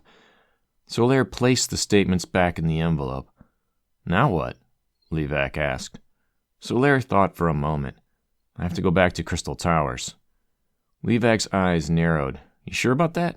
They used your face as a punching bag." "I will not be visiting Fawkes's home. I have someone else in mind." Solaire turned to Levac. "You want to help?" Levac clapped his hands. "Do I ever?" Donald Levac entered Crystal Towers and went straight to the security guard. "Hi, you gotta help me," Levac said, out of breath. "I live on the 11th floor and I forgot my access card to parking. I've got my car running outside, and I don't need to tell you that I'm going to get a ticket if I don't move it." "What's your name?" the security guard asked. "Look." Levac pointed across the street at one of the many cars parked there. "My car will get a ticket unless I get access to parking." "Sir," the guard said, "I need your name." "My name?" Levac sounded offended. "I bought a very expensive unit in this building and you don't know who I am? I'm sorry, sir, but I can't help you unless—" "Fine." Levac raised his voice. "Guy will hear about this." A concerned look swept over the guard's face. "You know Mr. Fawkes?" "Know him? I practically taught him everything he knows." "Okay, let me see what I can do." While the guard was busy on the phone, Solaire entered the building and quickly snuck into an elevator. "You know what?" Levac said when Solaire was out of sight. "My wife just texted me and she has the access card. Silly me. Keep up the good work." Before the guard could say anything, Levac was out the door and gone. Solaire took the elevator up to the 8th floor. He got off, walked down the hall, and stopped in front of a door. He gently knocked and waited. When there was no answer, he inserted the master key and entered. The apartment was relatively small compared to the other units in the buildings, but it was still luxurious with its fine carpet, leather furnishings, and expensive paintings. Solaire sat on the leather sofa and waited. Fortunately, he didn't have to wait long. The door handle slowly turned. Anthony Scottson entered. Anthony shut the door, locked it, and proceeded further into his home. He saw Solaire and froze. Solaire got up, his hands still in his pocket. "Are you armed?" Solaire asked. Anthony shook his head. "I don't carry a gun." "Turn around and put your hands up in the air," Solaire demanded. Anthony did. Solaire quickly patted him down. He then went back and sat on the sofa. Anthony faced him. Solaire said, "Quietly sit down, or else they'll find your dead body in the hallway." Anthony's face paled. He did as he was instructed. What do you want?" he asked. I want to know about the Jackie B. Foundation. It's a charity. Yes, I know. What do you do for it? I administer it. Now I have to ask myself, how can an administrator of a charity own a unit that costs over $1 million? Anthony didn't say anything. I'll tell you how, Solaire continued. He must do something that warrants substantial compensation. So, what is it that you do? Anthony's face tightened. You do know who Jackie Belafonte is married to? Yes, I think everyone knows it. Then you would know that Mr. Fox would not be pleased if he found out there was someone meddling in his business. I think Mr. Fox is already aware. Then you are foolish to have come here, Anthony spat. Let me be the judge of that, Solaire said. Right now, you will be foolish if you don't answer my questions. Anthony listened. I know that the Jackie B. Foundation is a front for illegal activities, Solaire continued, and I want to know what those are. Anthony laughed. What proof do you have of that? We have your bank accounts. So what? What will that show? Solaire said nothing. We ship food and clothing to the needy in Africa, Anthony continued. We are a well-respected charitable organization, and we are well-connected in New York's upper society. Solaire said, I just came down to inform you that we know what the foundation is being used for. We know that money is being funneled to aid terrorism. We will soon come knocking, and there will be severe consequences. My advice to you, Mr. Scottson, is to decide whose side you are on when the curtain comes down. Solaire got up. Here's my card. If I were you, I would seriously consider speaking to us before the day comes when it is too late. Solaire walked out. As Solaire rushed down the hall, the elevator doors opened. One of Fox's guards emerged. Solaire doubled back and took the stairs. He raced down, leaping over steps. He paused and looked up. The guard was not following him. Solaire didn't wait to see why that was. When he was down to the 3rd floor, the door swung open and hit him squarely in the face. He fell back, nearly falling onto the concrete steps. His eyes watered as pain shot up his nose. A shadow loomed over him. When he looked up, he saw it was the same guard. He had a menacing look on his face. He growled and grabbed Solaire by the neck. He lifted Solaire up and threw him against the wall. Solaire's back slammed into concrete, knocking the wind out of him. The guard swung his fist at Solaire's stomach, but Solaire blocked it with his thigh. The guard aimed for the head and swung. Solaire dropped to the ground. The fist missed and slammed into the wall. The guard howled, clutching his hand. Already in a crouched position, Solaire bounced and tackled him. Solaire pushed the guard with all his might, hoping to take him over the edge and down the stairs. He did, but the guard held on to him. The guard slammed into the steps, with Solaire on top. They stopped when the guard's head hit the concrete at the bottom. Solaire was disoriented. He was still on top of the guard, who was now motionless. Solaire shook his head. He felt dizzy. He looked at the guard. His eyelids were open, but his eyes were rolled up. Blood oozed from the back of his head. Solaire tried to move, but his left leg was pinned underneath the guard's body. He pushed him off and stood up. Pain shot down his leg. He tried to shake it off. He limped down the steps and onto the 2nd floor. When he stuck his head into the hall, he saw a guard by the elevators. Solaire knew going through the front entrance was no longer an option. He peeked again. The guard was pacing impatiently with his right hand on his hip. He's carrying a gun, Solaire thought. He took a deep breath and entered the hall. He had taken 2 steps when the guard saw him. The guard reached for his weapon. Solaire quickly pulled the fire alarm. Sirens went off. Suddenly a door opened. A young woman popped her head out, unsure of what was happening. Sorry, ma'am, Solaire said, rushing past her and into the apartment. A man sat on a sofa watching TV. He gaped at Solaire. What are you... Before he could finish his sentence, Solaire grabbed a vase and threw it over the man's head. The vase flew and shattered the sliding door in the back. Glass flew everywhere. Using his shoulder as protection, Solaire burst through the glass. He took 1 step and then leaped off the 2nd floor balcony. He landed on grass and rolled twice. He stood up and ran as fast as he could away from Crystal Towers. You sure that was a good idea? Levac asked. They were sitting in a rented Pontiac Sunfire. Crystal Towers loomed in the distance. Solaire grabbed his ankle and grimaced. It had been taped heavily, and the painkillers hadn't kicked in yet. I had to spook him, Solaire replied. And why is that? We've wasted too much time already. We need to find out how they are operating this other business. The best way is to apply pressure, make them do something they wouldn't normally do. And when they do this, you expect us to follow them? Levac tapped the steering wheel. Solaire nodded. Isn't it risky? I mean, what if we lose them? Levac asked. Solaire finally smiled. That's where your tracking device comes in. Levac smiled back. I see. When I patted down Anthony Scottson, I snuck it into his pocket. Wherever he goes, we will know. I like your style. Levac rubbed his hands. After this is over, we should go for a drink. I thought you didn't drink anymore. I don't, but that's the only thing I could think of to say. A black SUV emerged from the tower's underground parking. Levac pulled out his cell phone. The screen showed a map with a red blinking dot in the middle. The dot was moving. The SUV turned left and drove north. No need to keep them in sight, Solaire said. They'll be extra vigilant after my visit, so they'll sense anything out of the ordinary. All we need to know is where they stop. Gotcha. Levac put the car in gear. They drove for 20 minutes, weaving through traffic, twisting and turning from street to street. They're not using the main roads, Levac said. They know that if they're being followed, it'll be easier to lose their tail on these streets. The dot on the map finally stopped. Levac accelerated and then slowed once he saw the SUV was parked in front of a building. It was Bank of America. You think they are depositing or withdrawing? Levac asked.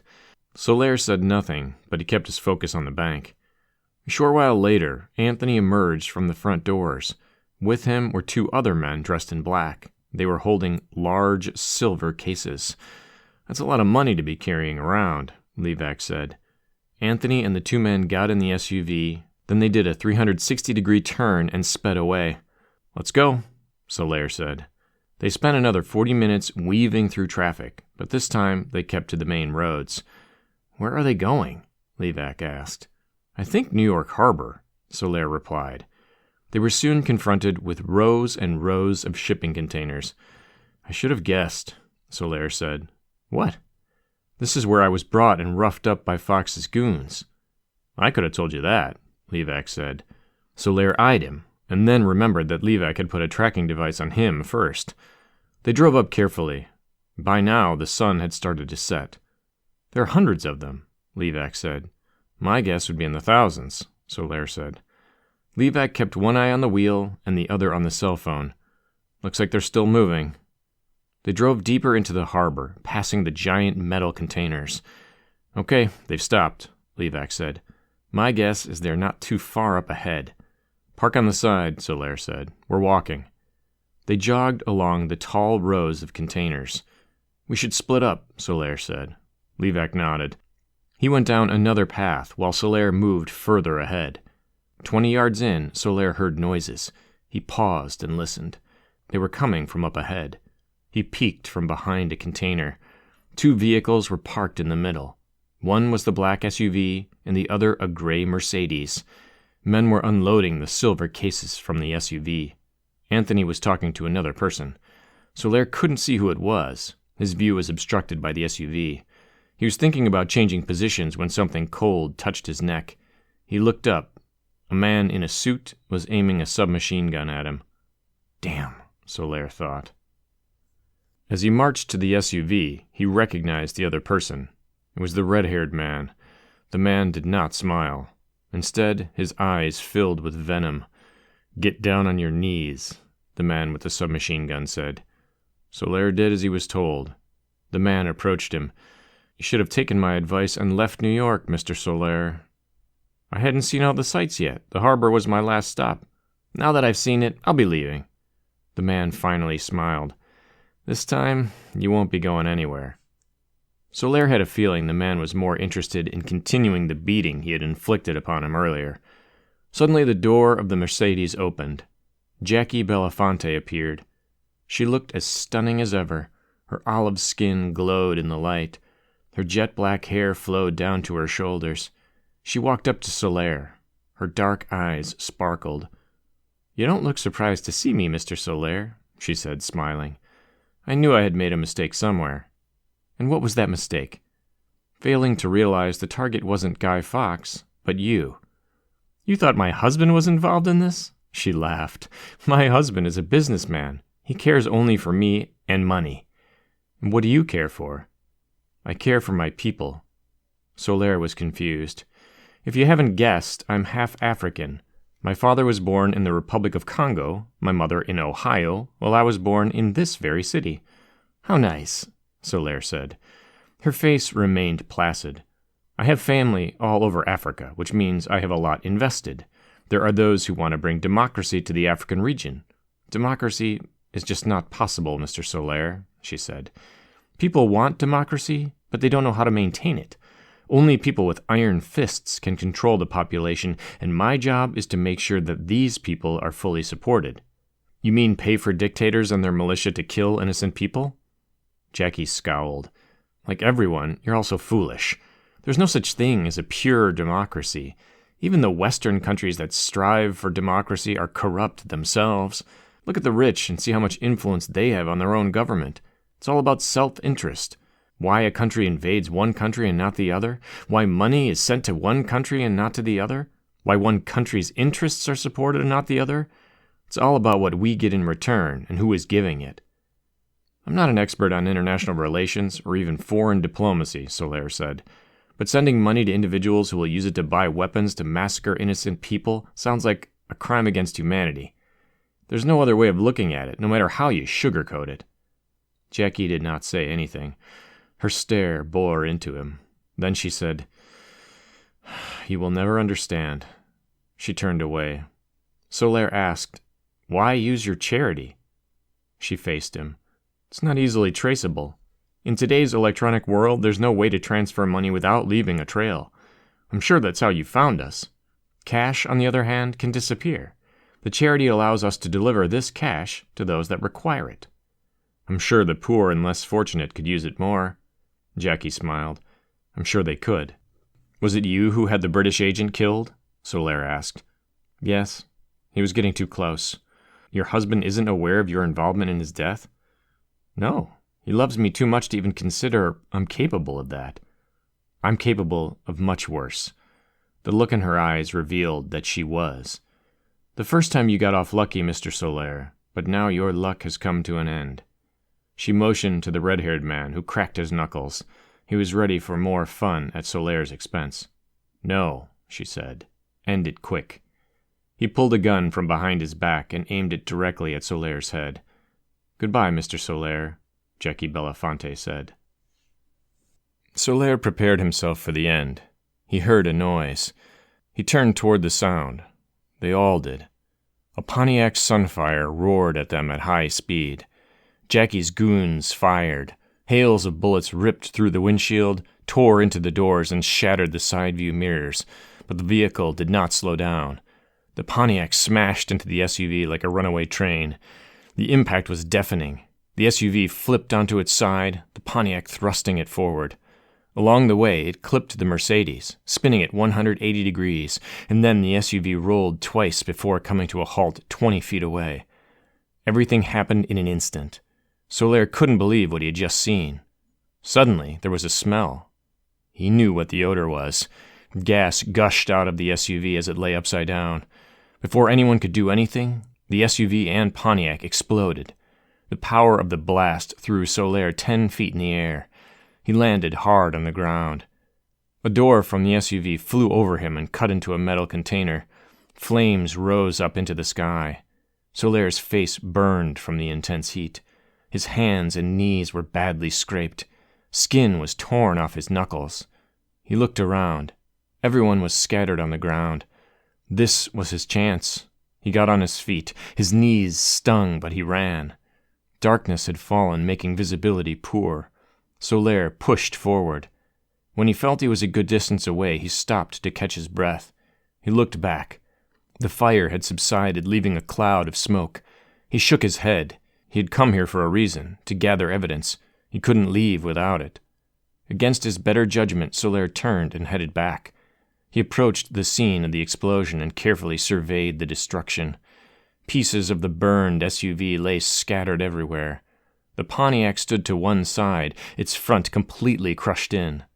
The Mercedes was gone, and so were the guards and Jackie Belafonte. Solaire headed for the first open shipping container. Barrels were piled inside. Solaire picked up a crowbar and snapped open the lid of one of the barrels. Inside were cans of non-perishable food. He grabbed a can of corn and cut it open with the crowbar's edge. He drained the can's contents and found a small plastic bag in it. The bag contained rolled-up $100 bills. Solaire pried open the next container. This one had clothes stuffed in it. Solaire pulled out a hoodie and felt it. There was a tiny bulge inside the hood. He examined the hood. A patch had been sewn into it. Solaire tore the patch, and out came more $100 bills. Solaire removed Travers' cell phone and quickly took photos of both the can and the hooded shirt. He then proceeded to take more photos, the barrels, the contents inside them, and then the entire shipping container. When he was certain he had enough evidence, he placed the phone back inside his pocket. He exited the container. Something hit him hard across the chest. Solaire fell to the ground, clutching his chest. He looked up. It was the red-haired man. "I should have killed you when I had the chance," the man said as he paced around him. "Now, I will." He kicked Solaire in the stomach. Solaire grimaced. "I don't know who you are, but you've caused us a lot of trouble." He swung his leg again, but this time Solaire blocked it and countered with a kick to the man's shins. The man howled in pain. Solaire was on his feet in an instant. He jabbed his fist at the man's face, connecting with his nose. Blood flowed from the man's mouth and down his chin. "This time my hands aren't tied," Solaire said. The man tried to swing back, but his fist only hit air. Solaire clutched the man's wrist and twisted it hard. There was a crack. Bones snapped. The man cursed. Solaire kicked the red-haired man's legs from underneath him.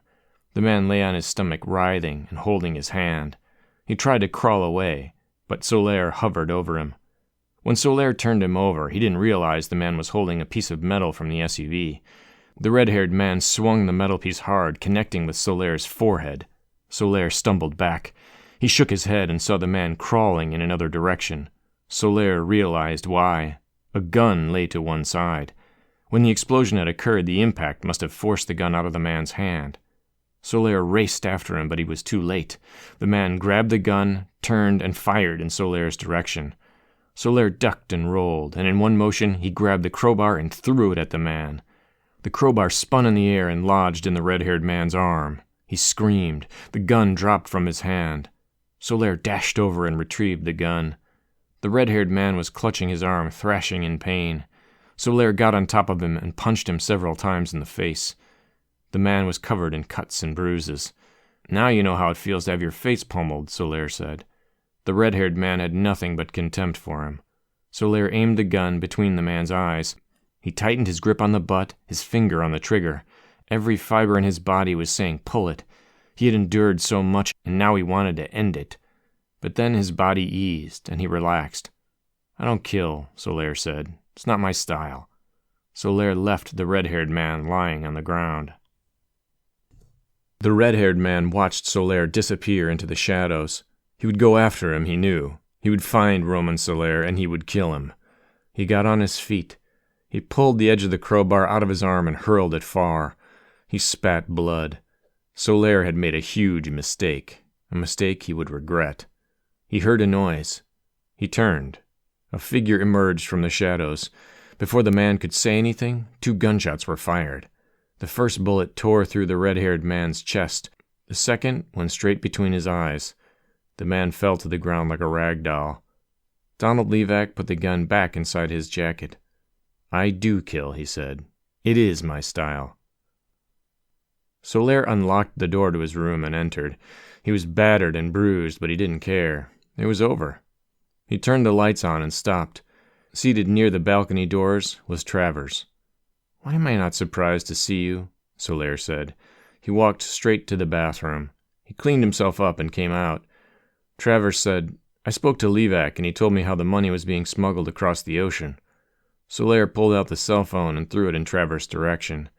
Travers caught the phone. "It's all in here?" he asked. Solaire nodded and sat on the edge of the bed. "We were certain Guy Fawkes was involved, but never in a million years did we suspect his wife," Travers said. "Well, could have saved me a lot of trouble," Solaire shot back. "I'm being honest with you," Travers said. "If If we had known that, then the British agent would still be alive now. You don't seem too upset by his death. I did send Levac to protect you. You sent him so I could finish the job, Solaire retorted. You are protecting your asset. Isn't that what I am to you? What is it that you said? Use the asset to complete the mission? Travers said nothing. Well, the mission is complete. What now? Travers pulled out a manila envelope from his coat and placed it on the bed. Solaire knew the folder contained the photos of his work in Toronto. They're all there, Travers said. The originals were destroyed. I'll take your word for it, Solaire said, but he wasn't convinced. I never intended to blackmail you, Roman. Are we on a first-name basis now? Solaire said. And what should I call you? Travers paused and then said, It's Clive. Clive Travers. Nice to meet you, Clive, Solaire said half-heartedly. I guarantee you that even if you weren't able to complete the mission, those photos would never have been seen by another person. Solaire stared at him. It looked like Travers was sincere, or he was a very good liar. What you did tonight, Travers said, you have no idea how much good it will do for the world. Is that what I'm doing? Solaire asked. Saving the world? The last I checked, I was posing as someone else, lying to people, breaking into homes, and beating people up. A necessary evil, I assure you. I'm sure it is. Travers uncrossed his legs. I think I owe you an explanation. It would be nice. Solaire touched his forehead, feeling the spot where the red-haired man had hit him earlier. Have you heard of CIL? Travers asked. Solaire shook his head. The Court of International Law. Our mandate is to prosecute those who affect international stability. Solaire was intrigued. Okay. We are an international governing body fully supported by the United Nations. For months now, we've been trying to find evidence against Guy Fawkes, which we now know was incorrect. A grave and severe error on our part, I concede. The international community had been closely watching us. We have tried and failed on numerous occasions to prosecute war criminals, dictators, government leaders, all those that affect peace and harmony in the world. Jackie Belafonte is none of those, Solaire said. Yes, but she was funding state terrorism. Thanks to your help, we now have enough evidence to prosecute her and those she was providing money to. They're just photos, Solaire said. Yes, but they provide us with information on how the operation worked. Right now, as I speak, with the help of the local authorities, we have those shipping containers secured. Roman, Travers paused for a second. There are countries, including the United States, that do not want their citizens prosecuted in a foreign court, even if that court is recognized by the United Nations. What you're saying is that Jackie Belafonte will not be charged? No, she will be. The new administration is willing to recognize CIL if CIL completes its mandate with care. I don't think anything I did would be considered completing with care. Travers smiled. That is why no one will ever know that you work for CIL. Who said I do? I'm hoping you would consider it. Solaire thought for a moment. Does Levac work for you? Not directly. Let's just say he's a hired consultant. And what would I be? An advisor. Solaire finally laughed. You people have a way with words. Are you interested in assisting in the capture of international criminals? Solaire got up from the bed. I'll think about it, he said. Right now, I think my mind and my body could use a bit of rest. Right. Travers nodded and stood up. Solaire said, What about the money? I may have spent it all. CIL has no problems when it comes to money. In fact, we can provide it to you in any denomination you like. Does CIL have its own credit card? I'm afraid not. Cash only? I'm afraid so. Solaire understood. Good night, Mr. Roman Solaire, Travers said. I hope you will consider my offer. Your services will be a benefit to people all over. Solaire watched the door close. He dropped back on the bed. His head was pounding, not only from the beating he had taken earlier, but also from what Travers had just said. He turned the lights off and instantly fell asleep. The next day, Solaire lay in bed in his hotel room. He ordered breakfast, fresh fruits, scrambled eggs, a glass of orange juice, and a cup of steaming tea. Lunch consisted of chilled cucumber soup, a light salad, and a pan-roasted halibut with rice. He spent the time watching the news. There was a brief story of a raid at New York Harbor, but no mention of anything specific. If Travers was telling the truth, then more details would come to light in the coming days. There was a news item, though, that caught Solaire's attention. A dead body was found at the harbor. They described him as a male with red hair. Solaire was certain the red-haired man was alive and breathing when he'd left him. But Solaire had a hunch. He took 2 more painkillers and went back to bed. Late that afternoon, Solaire strolled out into the New York streets. He didn't know if it was safe to be out and about. What if Guy Fawkes' goons came after him? He didn't care. He'd spent too much time in New York working, and not enough time enjoying its sights and sounds. He walked over to Rizzuto and Sons. He returned Crystal Tower's master key and gave Mario a thick envelope of money. Travers wouldn't miss any of it. He then stopped at a restaurant and ordered an iced tea. When he was halfway through his drink, a man came over and sat down at his table. "Iced tea with no ice?" Donald Levac inquired. Solaire nodded. "Heck, why not?" he said, and ordered one just like Solaire. He took a sip and licked his lips. "I see why you do that," he said. "The ice dilutes the taste." "They found a dead body at the harbor. Any idea why that might be?" Solaire asked. Levac shook his head. "I wouldn't know. After we split up, I got tired of walking around the shipping containers, so I went home. I was able to catch the second half of the Knicks versus the Lakers. Great game. Came down to the wire. And you wouldn't have any idea how a Pontiac Sunfire plowed into an SUV, would you?" "Really?" Levac looked shocked. "That must have been dangerous. Glad I wasn't around to see that." Solaire finally laughed. "Where are you off to now?" "I don't know." Levac shrugged. "Haven't got my orders yet. What about you?" "Haven't decided." Levac slurped more of his tea. "Maybe we could work on the next one together." Solaire looked at Levac. He was serious. "Hey," Levac said, "in my line of work you don't make too many friends, at least not friends who live long enough to become annoying." Solaire stared at him. This time he saw Levac wasn't serious. "Thank you for saving my life," Solaire said. Levac finished his drink and got up. "I don't do man hugs." Levac held his hand out. Solaire shook it. "Maybe I'll see you again," Levac said. "In another city, perhaps." Solaire didn't know what he meant, but he said, "Perhaps." He watched Levac walk down the street. Solaire waited outside with his hands in his pockets. The air had gotten unusually chilly as night fell. He watched a few people come in and out of the building. When she came out, he smiled. "I didn't think I'd see you," Sandy said. "Why not?" he asked. "I don't know. Just had a feeling." "Well, you were wrong, and I am here." She smiled. "Okay." "I was thinking," Solaire said, "why don't I take you to a Broadway show?"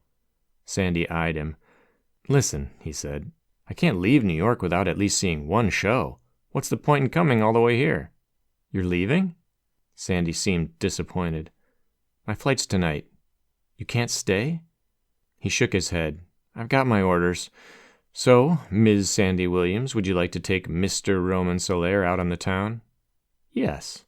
She smiled and put her arm around his. After watching the musical, they walked down the bustling, brightly lit street. Solaire was now convinced New York City was indeed the one place where no one slept. "Where's home?" Sandy asked. He considered whether to tell her or not, but then he replied, "Toronto." "You're Canadian." "I'm not surprised." "Why would you say that?" "You're too nice." "I'm not as nice as you think I am." She smiled at him. "You're nice to me." They continued walking. "Did you get in trouble for the list?" Solaire asked. "No, Patrick has no idea it was missing. Did it help?" "In more ways than you think." She stopped. "There was something odd I heard today. Some murmurs about Jackie Belafonte. Did you have anything to do with that?" Solaire put his hands up. "I plead the fifth." "You can't plead the fifth. You're not an American." "Then I plead innocence." Sandy stared at him. "You are dangerous, Mr. Solaire. Very dangerous." "Guilty as charged."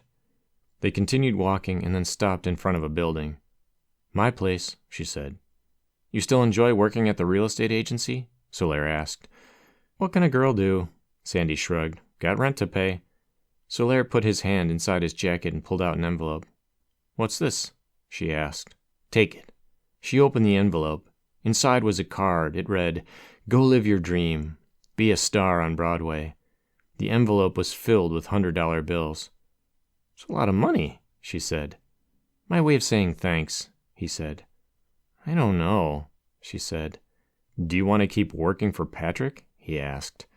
Sandy thought for a moment and then kissed him on the cheek. A second later, she kissed him on the mouth. A parting kiss, which Solaire returned. "Good night, Ms. Williams," he said with a bow. "Good night, Mr. Solaire," she said.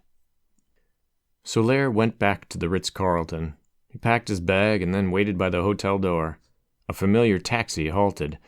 Jagjit Singh emerged, smiling. He placed Solaire's carry-on in the trunk, and they drove off.